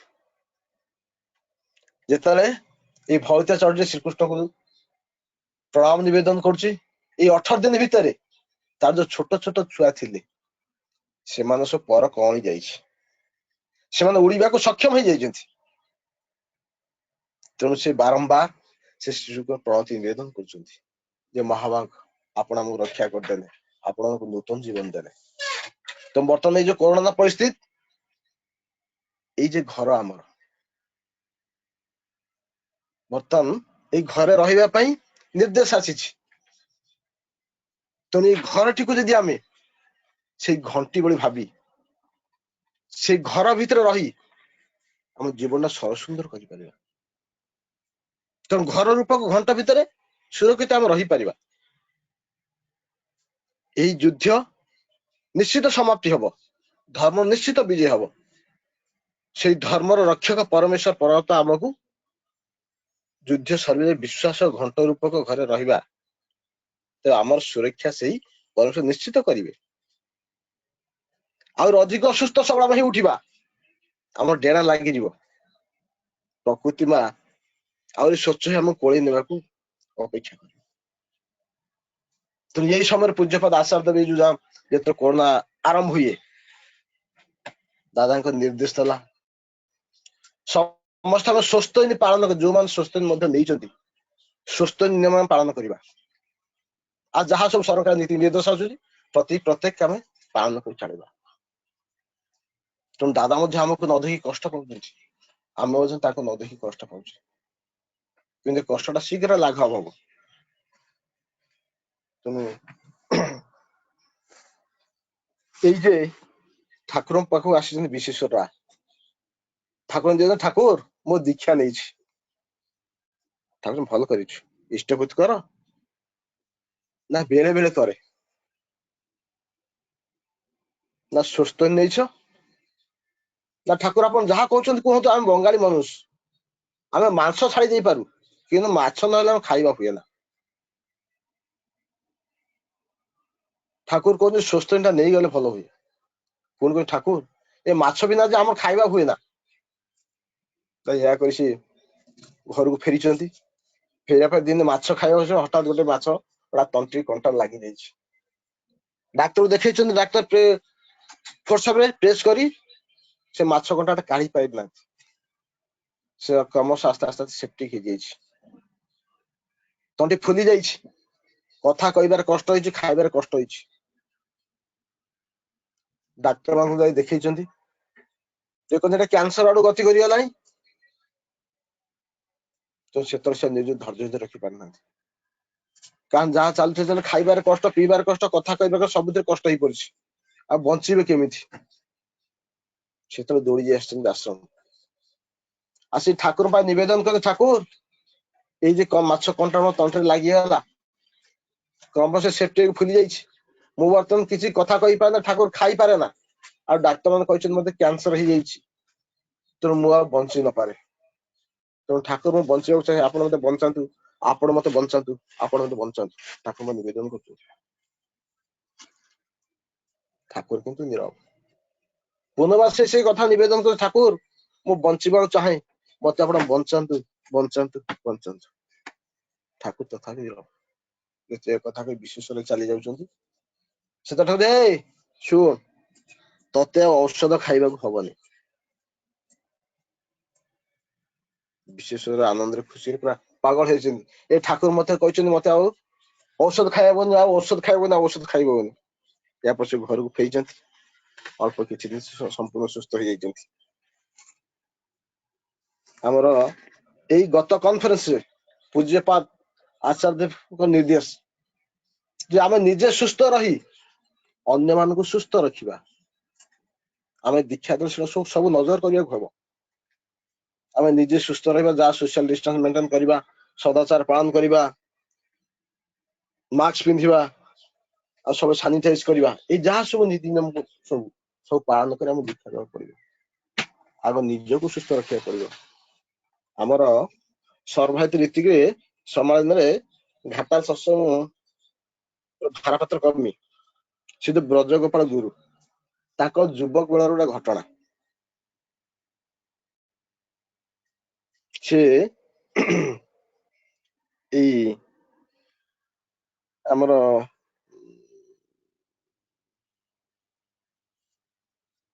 ଜଣେ ଗୁରୁ ଭାଇଙ୍କର ବାପା ସେ ବହୁତ ଯାଜନ ପର୍ବରେ ଦୀକ୍ଷା ନେବାକୁ ଚାହୁଁନଥିଲେ। ତାପରେ କିଛି ଦିନ ପରେ ସେ ରାଜି ହେଇଛନ୍ତି ଦୀକ୍ଷା ନେବାକୁ। ଯେତେବେଳେ ଦୀକ୍ଷା ନେବାକୁ ରାଜି ହେଇଛନ୍ତି ସେତେବେଳେ ବ୍ରଜଦାଙ୍କୁ ଡକା ଯାଇଛି ଏବଂ ଯେତେବେଳେ ଦୀକ୍ଷା ଦିଆଯାଇଛି ତାଙ୍କୁ ସମ୍ପୂର୍ଣ୍ଣ ଭାବେ ଗୋଟେ ଲୁଗାରେ ଆବୃତ କରି ବସି ଦେଇଛନ୍ତି। ବ୍ରଜଦାଙ୍କୁ ଦୀକ୍ଷା ଦେଇଛନ୍ତି। ଦୀକ୍ଷା ଦେଇ ସାରିଲା ପରେ ବ୍ରଜଦା ନିଜ ଅସୁସ୍ଥ ମନେ କରିଛନ୍ତି। ଯେତେବେଳେ ଅସୁସ୍ଥ ମନେ କରୁଛନ୍ତି ତାର କିଛି ଔଷଧ ପତ୍ର ଖାଇଛନ୍ତି। ଔଷଧ ଖାଇବା ଦ୍ୱାରା ମଧ୍ୟ ସେତେ ସୁସ୍ଥ ଅନୁଭବ କରିନାହାନ୍ତି। ତାପରେ ସେ ଦେଓଘର ଚାଲି ଆସିଛନ୍ତି। ଯେତେବେଳେ ଦେଓଘର ଚାଲି ଆସିଛନ୍ତି ଦେଓଘର ସେଥିରେ ବରଦାଙ୍କୁ ନିବେଦନ କରୁଛନ୍ତି। ବରଦା କହୁଛନ୍ତି ମାନେ ପୁରା ମଧୁର ଭାଷଣ କହୁଛନ୍ତି, ଯେଉଁ ସେଇଠି ଅସୁସ୍ଥ ଲୋକ ଦୀକ୍ଷା ଦଉଛ ପୂର୍ବ ସବୁ ଦେଖିନେବା ଦରକାର। ଏହା କି ପୂଜ୍ୟପାଦ ବରଦା ବ୍ରଜଦାକୁ କିଛି ଏକ୍ସରସାଇଜ ବତେଇଲେ, କିଛି ଔଷଧ କଥା ବତେଇଲେ। ଏହାପରେ ବ୍ରଜଦା ଆସିଛନ୍ତି ଘରକୁ। ଯେତେ ଘରକୁ ଆସିଛନ୍ତି ଆସିକି ସେଇ ଏକ୍ସରସାଇଜ ତଳେ କିଛି ଔଷଧ ଖାଇକି ସୁସ୍ଥ ହେଇ ଉଠିଛନ୍ତି। ସେଇ ସମୟ ସେ ଖବର ନେଇଛନ୍ତି। ନବହତ ଜଣେ ଦେଇ ସେ ଯୋଉ ଭାଇଙ୍କର ବାପାଙ୍କୁ ଏ ଦୀକ୍ଷା ଦେଇଥିଲେ ସେ କ୍ୟାନ୍ସର ପୀଡିତ। ଯେତେବେଳେ ସେ ଦୀକ୍ଷା ନେଲେ ସେ ସହିତ ହାତ ଛାତି ଫାତି ସବୁ କ୍ୟାନ୍ସର ଆକ୍ରାନ୍ତ କରି ଯାଇଥିଲା। ସେଥି ନିମନ୍ତେ ସେମାନେ ତାକୁ ଗୋଟେ ଧଳା ଚାଦର ଘୋଡେଇ ତାଙ୍କୁ ଦୀକ୍ଷା ଦିଆଯାଇଥିଲା। ତାପରେ କିଛି ଦିନ ଯାଇଛି, କିଛି ଦିନ ହয়তো ସେ ଭାଇଟି ୟାଙ୍କୁ ଖବର ଦେଇଛି ଯେ ତାଙ୍କର ବାପା ଚାଲିଗଲେ। ଯେତେବେଳେ ବାପା ଚାଲିଗଲେ ଏ ଖବର ପାଇଲେ, ତାର 4-5 ଦିନ ପରେ ବ୍ରଜଦା ଆସିଛନ୍ତି ଆଶ୍ରମକୁ। ଯେତେବେଳେ ଆଶ୍ରମକୁ ଆସିଛନ୍ତି ସେତେବେଳେ ପୂଜ୍ୟପାଦ ବରଦା କହୁଛନ୍ତି, ଆଚ୍ଛା ବ୍ରଜଦା ସେ ଭାଇଟିର ବାପା ଚାଲିଗଲେ ନା 4-5 ଦିନ ତଳେ? ନା ଆଜ୍ଞା ହଁ। ସେଇ ସମୟରେ ବ୍ରଜଦା ଚିନ୍ତା କରୁଛନ୍ତି ଯେ ବରଦା ତ ଅଛନ୍ତି ଦେଓଘରେ, କିନ୍ତୁ ଘଟଣାଟା ଘଟୁଛି ଏତେ ଦୂରରେ। ତେଣୁ ବରଦା ଜାଣିଲେ କେମିତି? ଏତେ ଦିନ ଚିଠି ଦେଲେ ଚିଠି ଆସି ପହଞ୍ଚିବନି, କାରଣ ବାଙ୍କୁଡାରୁ ଦେଓଘର ସେତେବେଳେ ତ ଏ ଟେଲିଫୋନ ବ୍ୟବସ୍ଥା ନଥିଲା, କିମ୍ବା କାହାକୁ ପଠେଇଲେ ମଧ୍ୟ ସେ ଏତେ ଶୀଘ୍ର ପହଞ୍ଚି ପାରିବ ନାହିଁ। କାହା ଦ୍ୱାରା ଖବର ପଠେଇଲେ? ତେଣୁ ବରଦା ଜାଣିଲେ କେମିତି? ଯେତେବେଳେ ଏଇ କଥା ମନେ ମନେ ଚିନ୍ତା କରୁଛନ୍ତି ସେତେବେଳେ ବରଦା କହୁଛନ୍ତି, କଣ କିଛି କହିବ କି? ସେଇ ସମୟରେ କହୁଛନ୍ତି, ସେ ଭାଇଟି କଣ ଆପଣଙ୍କ ପାଖକୁ ଚିଠି ଦେଇଥିଲା? ବରଦା କହୁଛନ୍ତି ନା। ଆଉ ସେଇ ଭାଇଟି କଣ କାହାତେ ଖବର ପଠେଇଥିଲା? ନା। ଆପଣ ଜାଣିଲେ କେମିତି? ସେଇ ସମୟ ପୂଜ୍ୟପାଦ ବରଦା କହୁଛନ୍ତି, ତୁଇ କି ଆମ ନଜର ବାଇରରେ? ଚିନ୍ତା କରୁଛି କିଭଳି? ତେଣୁ ଆମର ପ୍ରତିଟି ମୁହୂର୍ତ୍ତରେ ସେ ରକ୍ଷା କରିବାକୁ ଚାହାନ୍ତି। ସମୟ ଅତିକ୍ରାନ୍ତ ହଉଛି। ଏଇ ଦେଓଘର ନାଟ ମଣ୍ଡପରେ ଆଚାର୍ଯ୍ୟ ପୂଜ୍ୟପାଦ ଶିଶୁ ଦାଦା ବସିଛନ୍ତି, ତାଙ୍କ ସହିତ କାର୍ତ୍ତିକ ମନୁଦା ସବୁ ବସିଛନ୍ତି। ସେଇ ସମୟ ପୂଜ୍ୟପାଦ ବାବାଇଦା ଗୋଟେ ଘଟଣା କହୁଛନ୍ତି ଯେ, ବାବା ଆପଣ ମତେ ଯୋଉ କିଛି ବର୍ଷ ତଳେ ପଠେଇଥିଲେ ତ୍ରିଦିବେଶକର ପାଖକୁ, ଆସାମ ଗୌହାଟୀ ତ୍ରିଦିବେଶକର, ଆପଣ ମତେ ପଠେଇଥିଲେ, ମୁଁ ତାଙ୍କ ପାଖକୁ ଯାଇଥିଲି, ଆଉ ସେ ଏପର୍ଯ୍ୟନ୍ତ ମତେ ସୁସ୍ଥ ଅଛନ୍ତି। ଘଟଣାଟା ଏଇଭଳି, ଏଇ ଯେ ଆସାମର ତ୍ରିବେଶକର ସେ ଠାକୁରଙ୍କୁ ବହୁତ ଭଲ ପାଆନ୍ତି, ଇଷ୍ଟ କାର୍ଯ୍ୟ ବହୁତ କରନ୍ତି, କିନ୍ତୁ ଆଚାର୍ଯ୍ୟ ପରମ୍ପରାକୁ ସେ ସମ୍ମାନ ଦିଅନ୍ତି। ତାଙ୍କ ଦେହ ତ ପୁରା କଣ୍ଟିନ୍ୟୁସ ଅସୁସ୍ଥ ରୁହେ। ଏଇ ନିମନ୍ତେ ପୂଜ୍ୟପାଦ ଆଚାର୍ଯ୍ୟ ଯେତେବେଳେ ତାଙ୍କ ଦେହଟା ପୁରା ବହୁତ ଖରାପ ହେଇଯାଇଛି, 4th ଷ୍ଟେଜ ପଳେଇ ଆସିଛି, ସେଇ ସମୟରେ ପୂଜ୍ୟପାଦ ଆଚାର୍ଯ୍ୟ ବାବାଇଦା କହୁଛନ୍ତି, ବାବାଇ ଦେଖ ତୁମେ ଆସାମ ଯିବ, ଗୌହାଟୀ ତ୍ରିବେଶକରଙ୍କ ଘରକୁ ଯିବ, ଏବଂ ତାଙ୍କ ଶରୀର ଅସୁସ୍ଥ ଅଛି, ତୁମେ ତାକୁ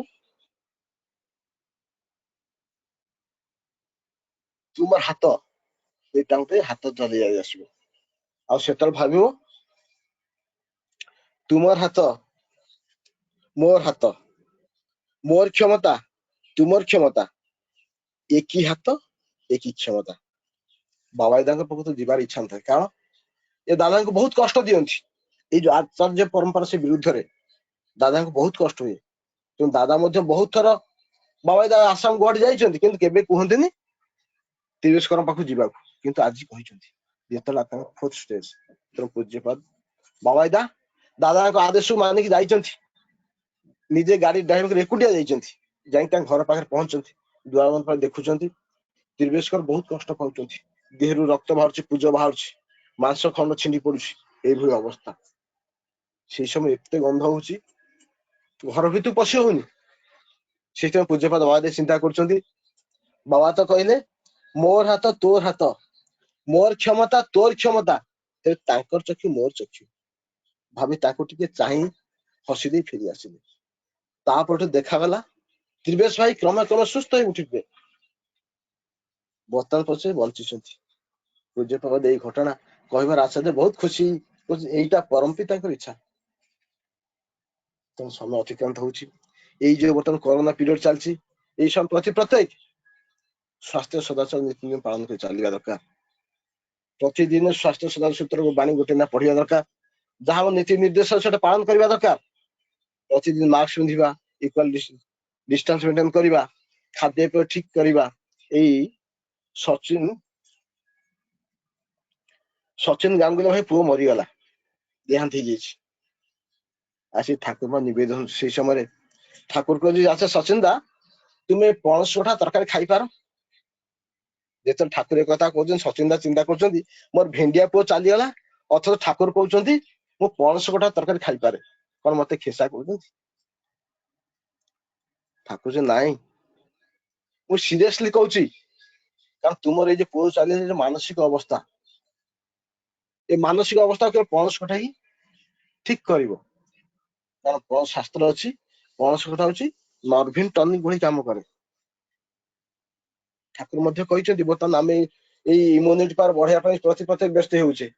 ଠାକୁର କହୁଛନ୍ତି ଯେ କଞ୍ଚା ଆମ୍ବ, ପୋଦିନା ପତ୍ର, ଧନିଆ ପତ୍ର, ଅଁଳା, କଞ୍ଚା ଲଙ୍କା, ୟାକୁ ଯଦି ଚଟଣି କରି ଆମେ ଖାଉ, ଭିଟାମିନ ଏ ଆମେ ସଫିସିଏଣ୍ଟ ପାଇବା, ଆମ ରେଜିଷ୍ଟାନ୍ସ ବହୁତ ବଢିବ। ସର୍ଦ୍ଦି କାଶ ଥଣ୍ଡା ଏ ପ୍ରାୟତଃ ହିଁ ହବ ନାହିଁ।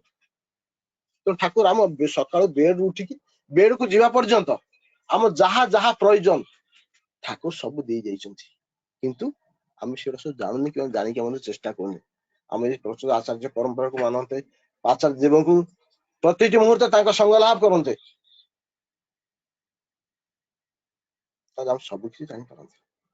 କାରଣ ଆଚାର୍ଯ୍ୟ ଚାହାନ୍ତି ମଧ୍ୟ ବୈଦ୍ୟ ଆଚାର୍ଯ୍ୟ 3.5 କୋଟି ଦୀକ୍ଷା କଥା କହିଲେ, ଆମେ ପ୍ରତ୍ୟେକ ଚେଷ୍ଟା କରିବା ସେଇ ପୂଜ୍ୟପାଦ ଆଚାର୍ଯ୍ୟ ଦେବଙ୍କ ଇଚ୍ଛା ପୂରଣ କରିବୁ। ଠାକୁର ସହିତ ଯେତେ 10-12 କୋଟି ଦୀକ୍ଷା କଥା ଠାକୁର ଚାହିଁଥିଲେ, ଠାକୁର ମଧ୍ୟ ସେୟା କହୁଥିଲେ ଯେ 10-12 କୋଟି ଦୀକ୍ଷା ଯଦି ହେଇଯିବ, ସେତେବେଳେ ପୋଲିସର ମଧ୍ୟ ଆବଶ୍ୟକତା ପଡିବନି। ପ୍ରତ୍ୟେକ କଥା ସମସ୍ତେ ଦୁଃଖରେ ଭାଗି ହେବେ। ସମସ୍ତେ ମନେକର ହୁଏତ ଜଣେ ଚୋରି କରିଛି, ସେ ପରବର୍ତ୍ତୀ ମୁହୂର୍ତ୍ତରେ ଆସିକି ସେ ତା ଦୋଷ ସ୍ୱୀକାର କରିବ। ଜଣ ଭାଇ ଭିତରେ ଝଗଡା ହେଇଛି, ପରବର୍ତ୍ତୀ ପର୍ଯ୍ୟାୟରେ ଦେଖାଯିବ ସେ 2 ଜଣ ବସି ହୁଏତ ଚା ଦୋକାନ ଚା ପିଉଛନ୍ତି, କିମ୍ବା ବଟ ବୃକ୍ଷ ତଳେ ବେଡି ଖାଉଛନ୍ତି। ଆଉ ସମୟ ଆସିବ ପୋଲିସର ମଧ୍ୟ ଆବଶ୍ୟକତା ପଡିବ ନାହିଁ। ସେଥିପାଇଁ ଠାକୁର 10-12 କୋଟି ଦୀକ୍ଷା କଥା କହିଛନ୍ତି। ତେଣୁ ସେଇ 10-12 କୋଟି ଦୀକ୍ଷା ପାଇଁ ପୂଜ୍ୟପାଦ ଆଚାର୍ଯ୍ୟ ଏଇ ଯୋଉ ଡାକରା ଦେଇଛନ୍ତି, ଆମେ ପ୍ରତିଟି ଗୁରୁ ଭାଇ ସମସ୍ତେ ଆପଣ ଚେଷ୍ଟିତ ହେବା ଦରକାର। ପ୍ରତିଟି ମୁହୂର୍ତ୍ତରେ ଠାକୁରଙ୍କ ଇଚ୍ଛା ପୂରଣ କରି ଆମର କର୍ତ୍ତବ୍ୟ ହେବା ଦରକାର। ତେଣୁ ସମୟ ଅତିକ୍ରାନ୍ତ ହଉଛି, ମୁଁ ସମୟ ତ ହେଇଗଲାଣି।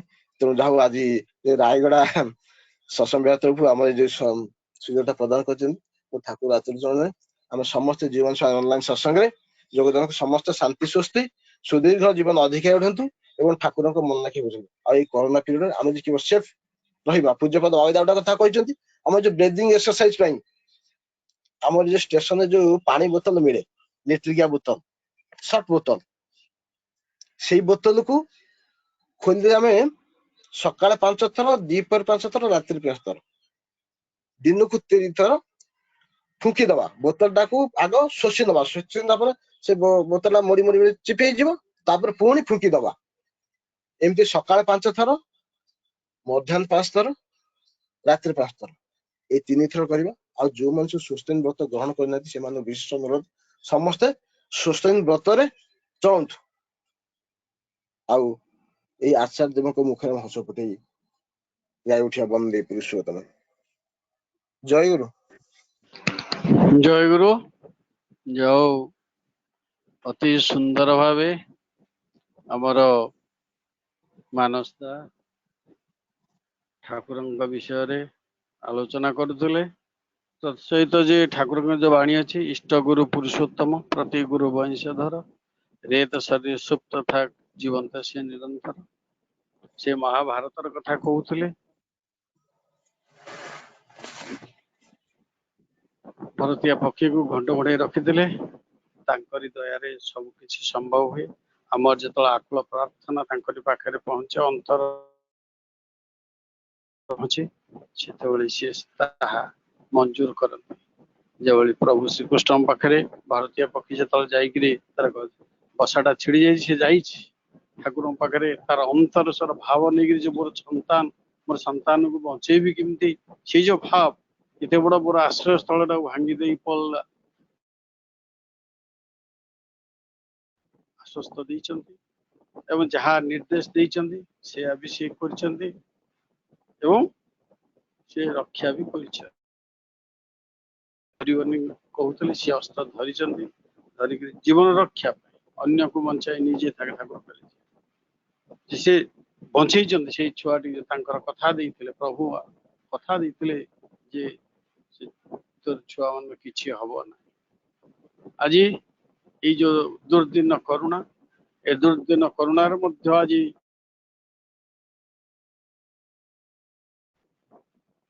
ମଣିଷକୁ ବଞ୍ଚାଅ, ନିଜେ ବଞ୍ଚ ଏବଂ ମଣିଷକୁ ବଞ୍ଚାଅ। ଏଇ ଯୋଉ ଅମୃତ ଆହ୍ୱାନୀରେ ଆମେ ସମସ୍ତେ ଆଜି ସାମିଲ ହେବା। ଦାଦା ସୁନ୍ଦର ଭାବେ ଆଲୋଚନା କରୁଥିଲେ ସେଇ ବ୍ରଜଗୋପାଳ